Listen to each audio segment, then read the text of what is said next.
Hello students, मैं प्रतीक sir आप सभी स्टूडेंट्स का अपने यूट्यूब चैनल पे स्वागत करता हूँ। स्टूडेंट्स, हमने पिछली क्लास में जो है वो अभी जो हमारा पिछला लेक्चर था, लेक्चर 1, उसमें हमने जो है वो बेस और न्यूक्लियोफाइल के जो डिफरेंसेस थे उनके बारे में जान लिया था, इंक्लूडिंग लुईस बेस। और बेसिक कंसेप्ट्स के तरीके से हमने आपको बता दिया था कि किस तरीके से जो है वो बेस और किस तरीके से न्यूक्लियोफाइल का कॉन्सेप्ट यूज़ किया जाता है। हमने आपको बताया था कि प्रॉब्लम्स के थ्रू भी एक्सप्लेन करना बहुत ज़रूरी है, क्योंकि जब तक आप प्रॉब्लम्स नहीं करेंगे आपको ये समझ में नहीं आएगा कि जो आपने थ्योरेटिकली पढ़ा है वो उसको किस तरीके से अप्लाई करना है। तो हम जो है वो अपना प्रॉब्लम्स का सेक्शन भी बेस और न्यूक्लियोफाइल से रिलेटेड जो है उसको कर लेते हैं, और उस पर किस तरीके से मैंने मॉलिक्यूलर ऑर्बिटल थ्योरी और किस तरीके से वैलेंस बॉन्ड थ्योरी का एप्लीकेशन अप्लाई करा करके आपको समझाया था उसके डिफरेंस को, उसको भी समझ लेते हैं। ठीक है, चलिए। तो हमारा क्लास है लेक्चर 2 बेसिक ऑर्गेनिक केमिस्ट्री का, जिसमें हम प्रॉब्लम्स डिस्कस करेंगे बेस, न्यूक्लियोफाइल और लुईस बेस की। चलिए शुरू करते हैं। होप आप लोग सारी वीडियोस को फॉलो कर रहे हैं, कोई भी वीडियोस मिस नहीं करना है, सिस्टम से पढ़ना है, तरीके से आपको ऑर्गेनिक सीखनी है, और ज़्यादा से ज़्यादा बच्चों तक इन वीडियोस को शेयर करना है। चलिए,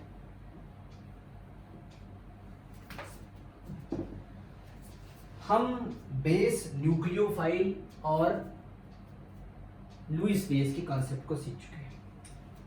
प्रॉब्लम से स्टार्ट करते हैं।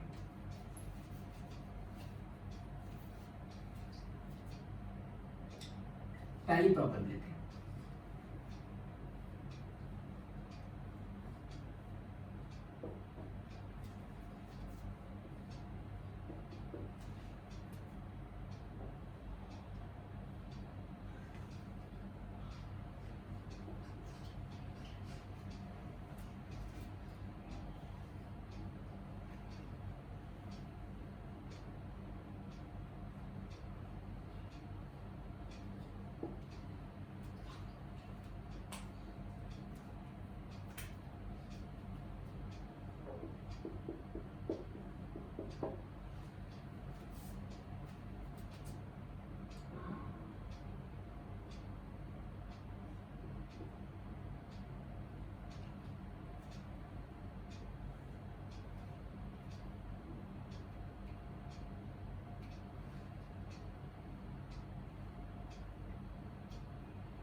पहले लिख लेते हैं, उसके बाद करेंगे।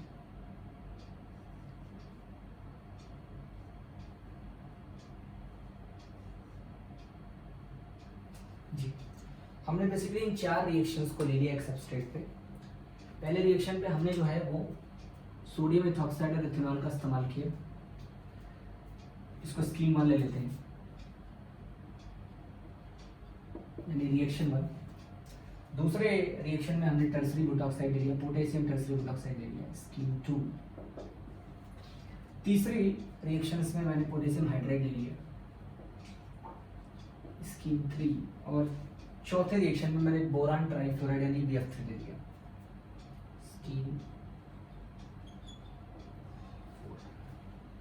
अब आपको यहाँ पे करना क्या है? करना ये है कि सबसे पहले आप ये देखिए कि आपका जो भी कंपाउंड लिखा हुआ है उस पे क्या दिया है, और जो दिया है वो इलेक्ट्रॉनिकली रिच है या इलेक्ट्रॉनिकली डेफिशिएंट है। तो पहले दिया क्या है? पहले भैया इसमें दिया सोडियम एथॉक्साइड इथेनॉल, इसमें OET माइनस है यानी कि इलेक्ट्रॉनिकली रिच है। यहाँ पे टर्सरी बुटाक्साइड है, O पे माइनस है यानी इलेक्ट्रॉनिकली रिच है। यहाँ पर पोटेशियम हाइड्राइड है, हाइड्राइड पे माइनस है, ये इलेक्ट्रॉनिकली रिच है। जहाँ BF3 है, BF3 पर इलेक्ट्रॉन की कमी है, ये लुईस एसिड है। तो कहने का ये मतलब हो गया कि हमें यहाँ पर जो भी स्पीसीज लिखी गई है पहले उसको देखना है कि किस तरीके से रिएक्शन में वो इन्वॉल्व हो सकता है, मतलब वो इलेक्ट्रॉनिकली रिच है या इलेक्ट्रॉनिकली डेफिशिएंट। अब आपको सबसे पहले ये पहचानना है कि ये इलेक्ट्रॉनिकली रिच स्पीसीज अगर है तो ये बेस की तरह एक्ट कर सकती है, न्यूक्लियोफाइल की तरह एक्ट कर सकती है, या फिर लुईस बेस की तरह एक्ट कर सकती है। अब वो किस तरह से एक्ट करेगी देखिए ध्यान से। तो इसको समझने के लिए आपको ये देखना पड़ेगा कि जो स्पीसीज हमारे सामने लिखी हुई है इलेक्ट्रॉनिकली रिच स्पीसीज, क्या वो बहुत ज़्यादा साइज में बड़ी तो नहीं है या बहुत साइज में छोटी तो नहीं है।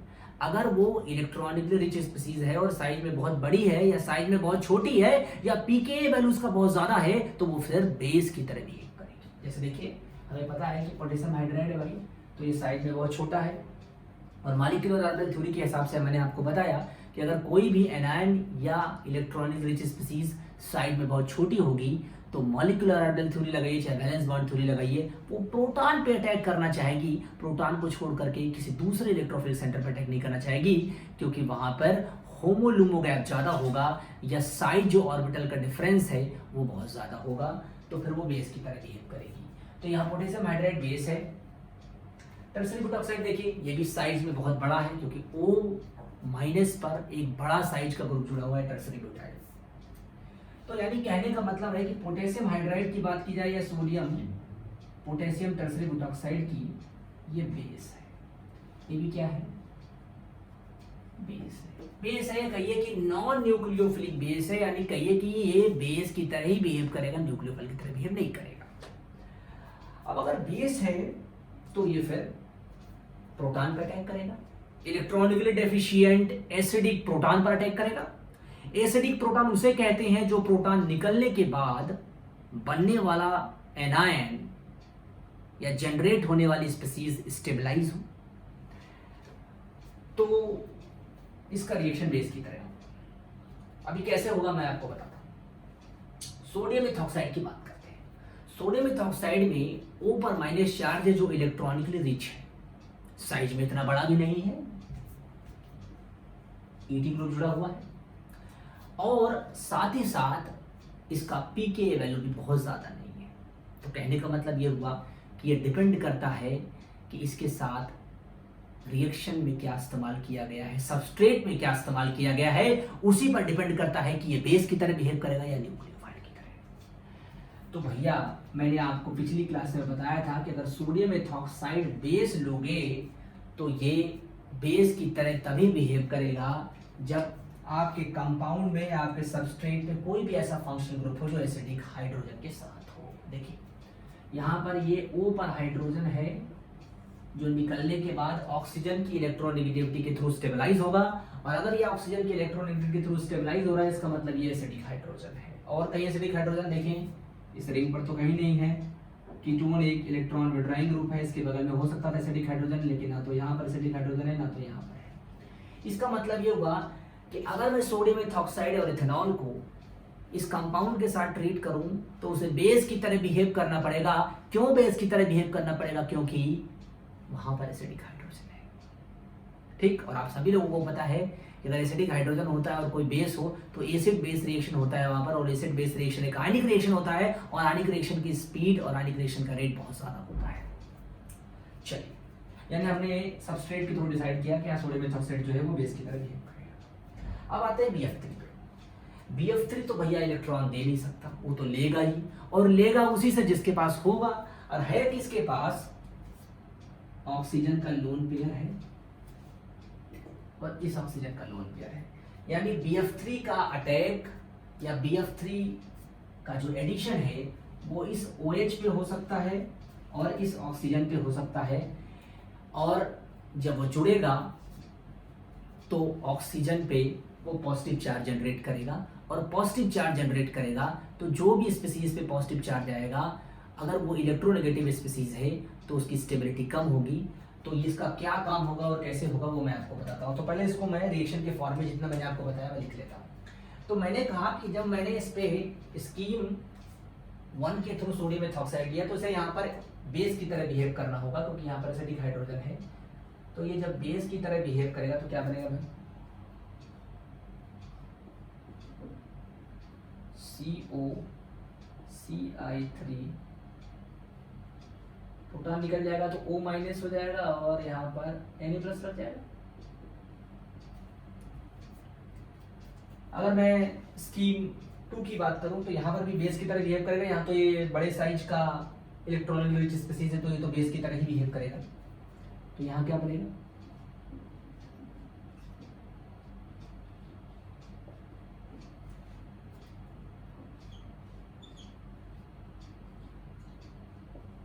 ये प्लस लग जाएगा। और स्कीम 3 की बात की जाए तो वो भी बहुत छोटे साइज का एनायन है, तो इसका मतलब ये हुआ कि वो भी बेस की तरह ही बिहेव करेगा। और बेस की तरह बिहेव करेगा तो प्रोटॉन निकाल करके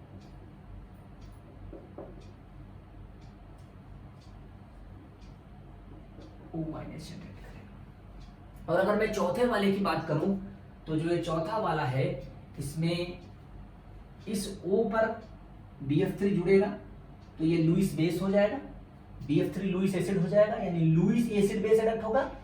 या फिर इस O के लोन पेयर पे ये BF3 जुड़ जाएगा, यानी कि लुईस बेस की तरह बिहेव करेंगे OH का लोन पेयर या फिर ऑक्सीजन का लोन पेयर कार्बोनाइल वाला। ठीक, अब आप देखिए मैंने आपको जो पिछले लेक्चर में बताया था कि कोई भी इलेक्ट्रॉनिकली रिच स्पीसीज आपको दी गई है तो पहले आप उसको पहचानिए, वो रिएजेंट की तरह हो, वो फंक्शनल ग्रुप की तरह हो, वो किसी सबस्ट्रेट में जुड़ा हुआ हो, कैसे भी प्रेजेंट हो, आपको पहले पहचानना है कि electronically rich species minus charge के फॉर्म में है, लोन पेयर के फॉर्म में है, या पाई बॉन्ड के फॉर्म में है, या पाई क्लाउड के फॉर्म में है। और फिर उसको कैटेगराइज करना पड़ेगा कि ऐसा तो नहीं है कि ये बहुत बड़े साइज का एनायन है, बहुत छोटे साइज का एनायन है, या बहुत हायर पीके वैल्यू वाला है। और अगर वैसा नहीं होगा तो फिर आपके पास ये कंफ्यूजन आ जाएगा कि इसे बेस की तरह ट्रीट कराएं, इसे न्यूक्लियोफाइल की तरह ट्रीट कराएं, या इसे लुईस बेस की तरह ट्रीट कराएं। और ये कंफ्यूजन तभी दूर होगा जब आप फंक्शनल ग्रुप पर उसकी प्रॉपर्टी को कोरिलेट करेंगे कि भाई कोई एसिडिक फंक्शनल ग्रुप अगर है, कोई ऐसा फंक्शनल ग्रुप है, कोई ऐसा स्पीसीज है जिसके पास एसिडिक हाइड्रोजन है तो वो बेस बन जाएगा। अगर एसिडिक हाइड्रोजन के साथ नहीं है, वो किसी इलेक्ट्रोफिलिक सेंटर के साथ है तो फिर वो न्यूक्लियोफाइल बन जाएगा। और अगर मान लीजिए कि वो वैकेंट ऑर्बिटल के साथ है तो लुईस एसिड की तरह होगा, और जो लोन पेयर होगा वो वहाँ अटैक करेगा वैकेंट ऑर्बिटल के साथ, तो जो लोन पेयर वाली स्पीसीज होगी या माइनस चार्ज वाली स्पीसीज होगी वो लुईस बेस की तरह हो जाएगी।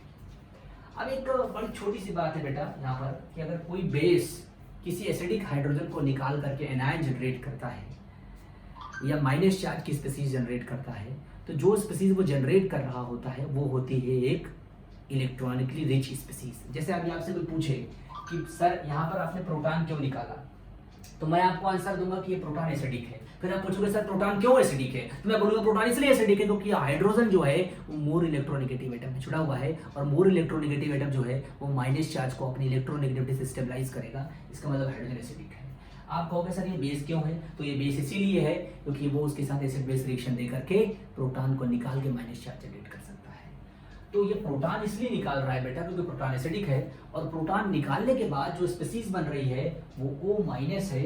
और अगर O माइनस होगा बेटा तो जाहिर सी बात है उस पर इलेक्ट्रॉन डेंसिटी पहले लोन पेयर के फॉर्म में थी, अभी माइनस चार्ज के फॉर्म में आ गई। इसका मतलब OH की इलेक्ट्रॉन डेंसिटी जब O माइनस के फॉर्म में आई तो उसकी इलेक्ट्रॉन डेंसिटी बढ़ गई, और इलेक्ट्रॉन डेंसिटी बढ़ने का मतलब हुआ कि उसकी न्यूक्लियोफिलिक प्रॉपर्टी बढ़ गई। तो अगर किसी भी एसिडिक हाइड्रोजन को बेस के साथ ट्रीट करके उसको निकाल के एनायन जनरेट किया जाता है तो इसका मतलब है कि उसे अच्छा न्यूक्लियोफाइल बनाया जाता है, या उसे न्यूक्लियोफाइल के फॉर्म में चेंज किया जाता है।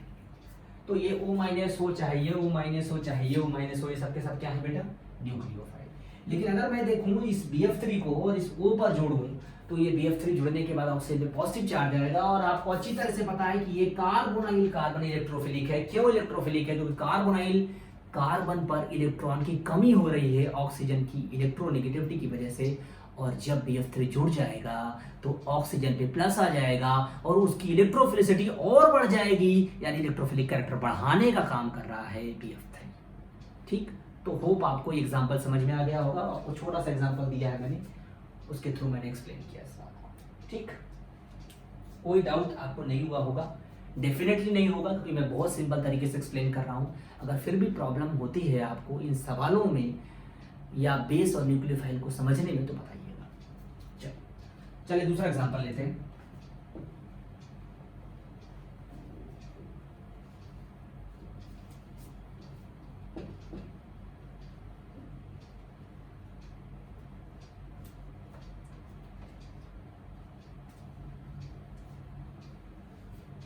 अब मैं थोड़ा सीधा सीधा रिएक्शन लेता हूँ, आप लोगों ने पढ़ा भी होगा, आप लोग जानते भी होंगे।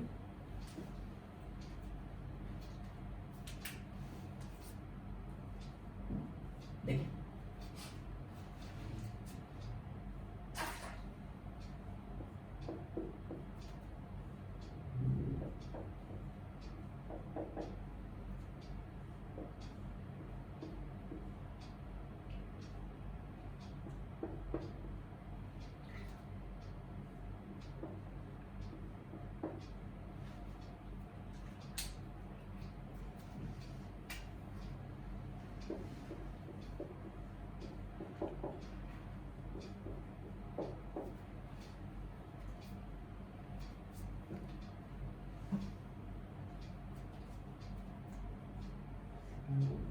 मैं आपको बहुत बेसिक्स डिफरेंस बता रहा हूँ, ठीक है, जो दिक्कत करती है बहुत रिएक्शन में, समझने में बहुत दिक्कत होती है उसको।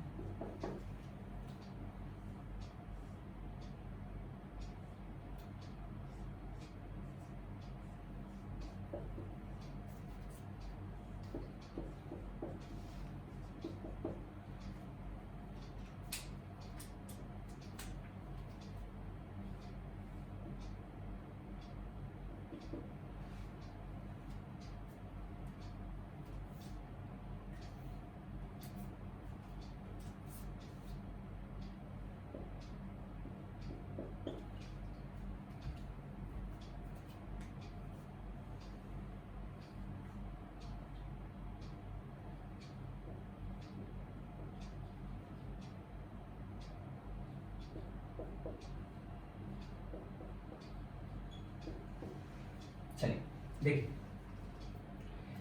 यहां पर आपको मैंने दो सवाल दिए हैं, दूसरा और तीसरा।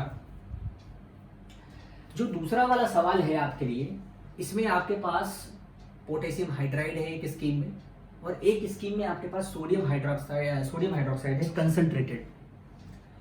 तो अगर आप ध्यान से देखें तो सोडियम हाइड्रोक्साइड में भी इलेक्ट्रॉनिकली रिच ग्रुप है OH- और पोटेशियम हाइड्राइड में भी H-। अगर मैं दूसरे सवाल की बात करूं तो इसमें मैंने 3 रिएक्शन स्कीम लगाई है। एक में सोडियम हाइड्रोक्साइड है तो ये O- है, यहाँ पर H- है, और यहाँ पर हमारा Me- है, यानी कि Me- के साथ MgBr है, यानी कि ग्रिग्नार्ड रिएजेंट है। ग्रिग्नार्ड रिएजेंट आप लोग बहुत पहले से पढ़ते आ रहे होंगे, आपको पता होगा। बात यहाँ पर ग्रिग्नार्ड रिएजेंट की नहीं है, बात यहाँ पर Me- की है कि इलेक्ट्रॉनिकली रिच है, एक्सेस में दिया गया है, मतलब ज़्यादा अमाउंट में दिया गया है। अब देखिए ध्यान से क्या समझना है आपको, क्योंकि ये OH- ऐसी स्पीसीज है जो साइज में बहुत बड़ी नहीं है, और अगर ये साइज में बहुत बड़ी नहीं है तो डेफिनेटली ये इलेक्ट्रॉनिकली रिच होने के साथ साथ बेस की तरह भी बिहेव कर सकती है और न्यूक्लियोफाइल की तरह भी बिहेव कर सकती है। और अगर ये न्यूक्लियोफाइल की तरह भी बिहेव कर सकती है और बेस की तरह भी बिहेव कर सकती है, तो डेफिनेटली हमें ये देखना होगा कि हमारे कंपाउंड में जो फंक्शनल ग्रुप है उसके पास कोई एसिडिक हाइड्रोजन है या नहीं है। अगर है तो बेस की तरह बिहेव करेगा, और नहीं है अगर एसिडिक हाइड्रोजन, अगर कोई इलेक्ट्रोफिलिक सेंटर है तो फिर वो न्यूक्लियोफाइल की तरह बिहेव करेगा। देखिए हमारे पास यहाँ पर NaOH, तो ये भाई बेस की तरह जाएगा या न्यूक्लियोफाइल की तरह जाएगा, पहले इसको देख लेते हैं। हमारे पास ये कार्बोनाइल यानी कीटोन है, ये कार्बोनाइल मतलब एल्डिहाइड है, H के साथ है। देखा तो भाई इसके पास कोई अल्फा हाइड्रोजन नहीं है, इस कीटोन के पास ना तो इधर है ना तो इधर है। इस एल्डिहाइड के पास भी कोई अल्फा हाइड्रोजन नहीं है, कोई एसिडिक हाइड्रोजन नहीं है, मतलब इस कंपाउंड के अंदर कोई एसिडिक हाइड्रोजन नहीं है। और अगर कोई एसिडिक हाइड्रोजन नहीं है तो डेफिनेटली मेरे भाई फिर इसको न्यूक्लियोफाइल की तरह भी बिहेव करना पड़ेगा। और न्यूक्लियोफाइल का मतलब कि वहां पर अटैक करो जहां पर इलेक्ट्रॉन की कमी हो, और इलेक्ट्रॉन की कमी एल्डिहाइड और कीटोन में देखा जाए तो एल्डिहाइड पर ज्यादा होनी चाहिए। क्यों? क्योंकि एल्डिहाइड की इलेक्ट्रोफिलिसिटी ज्यादा होती है। वैसे तो देखिए यहाँ पर मैंने CF3 जोड़ा हुआ है, तो CF3 पर भी अटैक हो सकता है, CF3 की भी इलेक्ट्रोफिलिसिटी ज्यादा है, लेकिन इसको एक रिएक्शन के फॉर्म में जाने के लिए कुछ करना पड़ेगा, और वो तभी पॉसिबल है जब वो अटैक करने के बाद कुछ प्रोडक्ट बनाएगा। तो बहरहाल भाई बेस की तरह तो बिहेव नहीं करेगा, ये न्यूक्लियोफाइल की तरह बिहेव करेगा। अब मान लीजिए कि ये यहाँ अटैक करता है इस कार्बोनाइल कार्बन पे जहाँ CF3 है, तो यहाँ अटैक करेगा तो O- बना देगा, लेकिन फिर कुछ कर नहीं पाएगा क्योंकि सीसी बॉन्ड को तो आप तोड़ नहीं सकते, ये सीसी बॉन्ड है, ये सीसी बॉन्ड है, इसको तोड़ नहीं सकते आप। अगर आप एल्डिहाइड पे अटैक कराएं तो याद करिए आपने पढ़ा होगा कि जब NaOH को कंसंट्रेटेड लेते हैं और एल्डिहाइड फंक्शनल ग्रुप लेते हैं जिसके पास अल्फा हाइड्रोजन नहीं होता है तो वो कैनिजारो रिएक्शन देता है। तो इसलिए मैंने आपको बोला कि आप यहाँ पर वो रिएक्शन कराइए जो हो सकती है। यानी कहने का मतलब ये है कि आप इसका अटैक यहाँ कराइए, बॉन्ड को तोड़िए, फिर वापस लाइए और H का शिफ्टिंग यहाँ करा दीजिए और इसको आप रिड्यूस कर दीजिए। मतलब कि एल्डिहाइड को आप ऑक्सीडाइज कर दीजिए और इस कीटोन को आप रिड्यूस कर दीजिए। वैसे आपके माइंड में डाउट आ रहा होगा कि भाई ये इलेक्ट्रोफिलिक कैरेक्टर तो इसका भी ज़्यादा है CF3 की वजह से, तो यहाँ अटैक होना चाहिए, माइनस आई ग्रुप जुड़ा हुआ है, लेकिन वहाँ अटैक होने के बाद कुछ बनेगा नहीं, कुछ रिएक्शन होगा नहीं। इसलिए अगर मान लीजिए वो होता भी है तो फिर से रिवर्सिबल प्रोसेस के थ्रू वहाँ पर कीटोन का फॉर्मेशन हो जाएगा, मतलब रिएक्शन में कोई प्रोडक्ट नहीं बनेगा। ये मैं आपसे बोल रहा हूँ। तो कहने का मतलब यहाँ पर ये हुआ कि यहाँ चूंकि इस कंपाउंड में कोई एसिडिक फंक्शनल ग्रुप नहीं है, यानी जो फंक्शनल ग्रुप है या सबस्ट्रेट उसके पास कोई एसिडिक हाइड्रोजन नहीं है, इसलिए ये न्यूक्लियोफाइल की तरह जा रहा है। और अगर ये न्यूक्लियोफाइल की तरह रिएक्शन में जा रहा है तो यहाँ पर आपको जो रिएक्शन में हो रहा है वो है इंट्रामॉलिक्यूलर कैनिजारो रिएक्शन। क्या हो रहा है? Intramolecular Cannizzaro reaction. लेकिन अगर इसके पास अल्फा हाइड्रोजन आ जाए, भाई पोटेशियम हाइड्रेट तो बेस की तरह बिहेव करता है, वो कभी भी न्यूक्लियोफाइल की तरह बिहेव नहीं करता और बेस की तरह यहाँ बिहेव कर नहीं सकता क्योंकि एसिडिक हाइड्रोजन नहीं है। इसका मतलब यहाँ कोई रिएक्शन नहीं होगा। पोटेशियम हाइड्रेट कभी भी न्यूक्लियोफाइल की तरह बिहेव नहीं करता, ध्यान रखिएगा इस बात का। अब बात करते हैं दूसरे सवाल, ये इसके जस्ट नीचे जो हमारा तीसरा वाला सवाल है, इसमें हमारे पास सोडियम हाइड्रोक्साइड है और वैसा ही है जैसा यहाँ है, डाइल्यूट भी ले सकते हो, कंसंट्रेटेड भी ले सकते हो। अभी तुम NaOH ले रहे हो तो भाई ये दोनों तरह से बिहेव कर सकता है, न्यूक्लियोफाइल की तरह भी बिहेव कर सकता है, बेस की भी तरह बिहेव कर सकता है। लेकिन अब यहाँ पर कुछ ऐसा हो गया है जो इसे मजबूर कर देगा कि ये बेस की तरह बिहेव करे। क्या है भाई वो चीज? सोडियम हाइड्रोक्साइड के साथ ये एसिडिक हाइड्रोजन, मतलब अब ये इस तरह से करेगा। क्यों? क्योंकि अब आपके पास इस कीटोन के साथ साथ बगल में अल्फा पर एसिडिक हाइड्रोजन आ गया और ये हाइड्रोजन इसलिए एसिडिक है क्योंकि इससे बनने वाला कार्बन आयन कीटोन के कार्बोनाइल के -R रेजोनेंस के थ्रू यानी डीलोकलाइजेशन के थ्रू स्टेबलाइज होगा। तो ये बेस बन गया। और अगर ये बेस बन गया भाई, पोटेशियम हाइड्राइड तो बेस होता ही है, और यहाँ पर NaOH मैंने आपको बताया कि ये बेस की तरह ही बिहेव करेगा क्योंकि एसिडिक हाइड्रोजन आ गया। इसका मतलब यहाँ पर रिएक्शन में क्या हो रहा है बेटा, चाहे दोनों कंडीशन लो, चाहे पोटेशियम हाइड्राइड लो, चाहे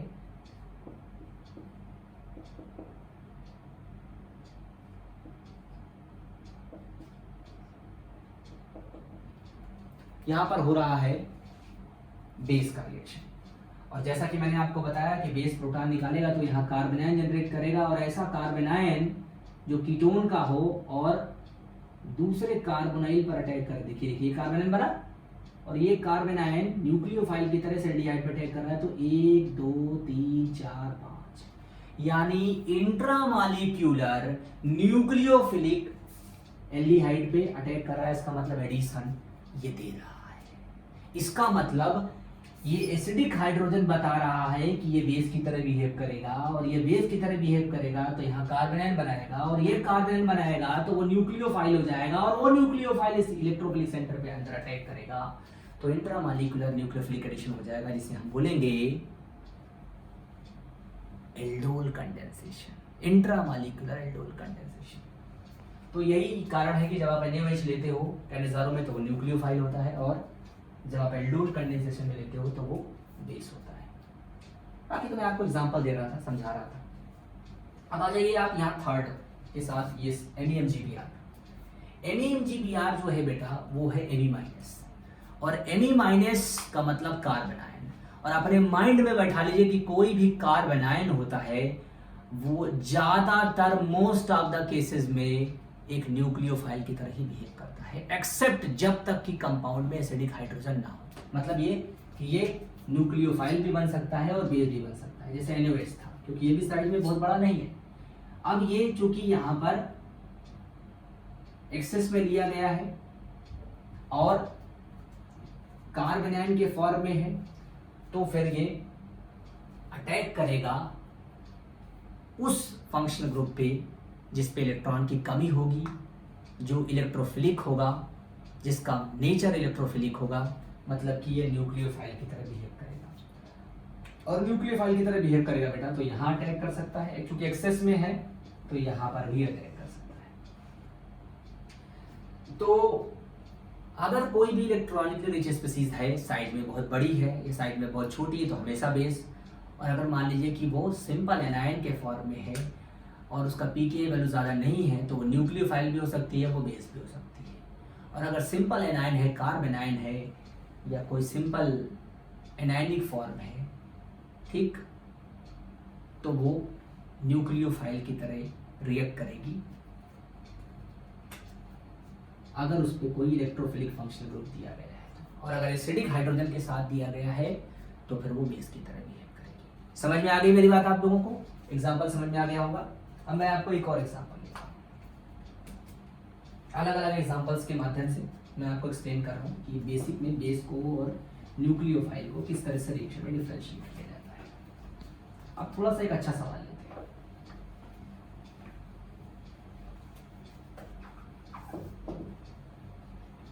रिएक्शन अपनी कहानी खुद कहता है बेटा, आपको समझना पड़ेगा बस उसको।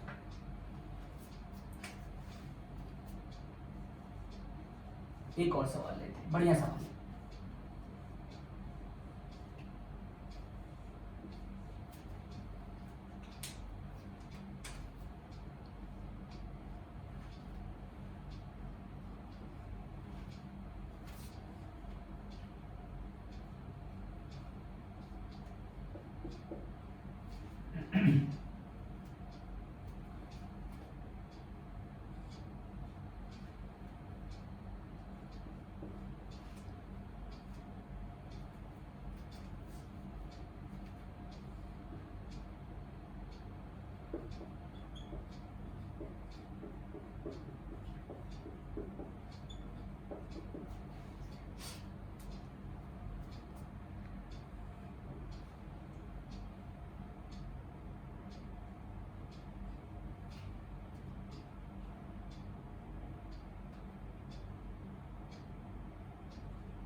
एक ही सबसेट पे कई सारे सवाल लगा देते हैं भाई, हमारी थोड़ी सी आदत है।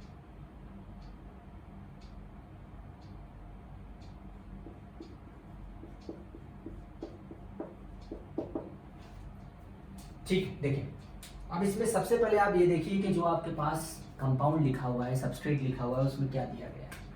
आप देखेंगे यहाँ पर टर्सरी बुटाऑक्साइड है, O पे माइनस है, इलेक्ट्रॉनिक रिच है। टर्सरी बुटाइल कार्बन पे माइनस है, ये भी इलेक्ट्रॉनिकली रिच है। सोडियम हाइड्राइड है, H पे माइनस है, ये भी इलेक्ट्रॉनिकली रिच है। Me पे माइनस है, ये भी इलेक्ट्रॉनिकली रिच है। O पर माइनस है, ये भी इलेक्ट्रॉनिकली रिच है। यानी इलेक्ट्रॉन डेंसिटी यहाँ पर एनायन के फॉर्म में है। अब ये तो भाई साइड में बहुत बड़ा है, ये साइड में बहुत छोटा है, तो ये तो सिर्फ बेस की तरह बिहेव करेगा। और ये तो भैया बहुत अच्छा बेस, टर्सरी बुटाऑक्साइड के साथ टर्सरी बुटाइल लिथियम का मतलब बेसिसिटी बहुत ज़्यादा होती है, इसको सुपर बेसिक मिक्सचर बोलते हैं। अब ये कैसे बिहेव करेगा, क्योंकि ये पर तो साइज ऑफ एनायन इतना बड़ा नहीं है, और अगर कंपाउंड में एसिडिक हाइड्रोजन होगा तो ये बेस बन जाएगा, और एसिडिक हाइड्रोजन नहीं होगा तो ये न्यूक्लियोफाइल होगा। देखिए आज उसको पहचानने के लिए आपको कंपाउंड में फंक्शनल ग्रुप देखना पड़ेगा। इधर कीटोन है, इधर भी कीटोन है, और ये साइक्लिक एस्टर है यानी लैक्टोन है। आप देखिए ध्यान से, तो यहाँ पर ये एक हाइड्रोजन है जो एसिडिक है, और हाईली एसिडिक है, क्योंकि ये हाइड्रोजन निकलने के बाद जहाँ पर कार्बेनाइन, ये मैं सर्किल कर रहा हूँ, ये कार्बेनाइन जो होगा वो इससे भी स्टेबलाइज्ड होगा और इससे भी स्टेबलाइज्ड होगा। यानी कि ये बनने वाला कार्बेनाइन इस कार्बोनाइल के साथ भी रेजोनेंस शो करेगा और O- के थ्रू स्टेबलाइज होगा, और इस कीटोन की कार्बेनाइन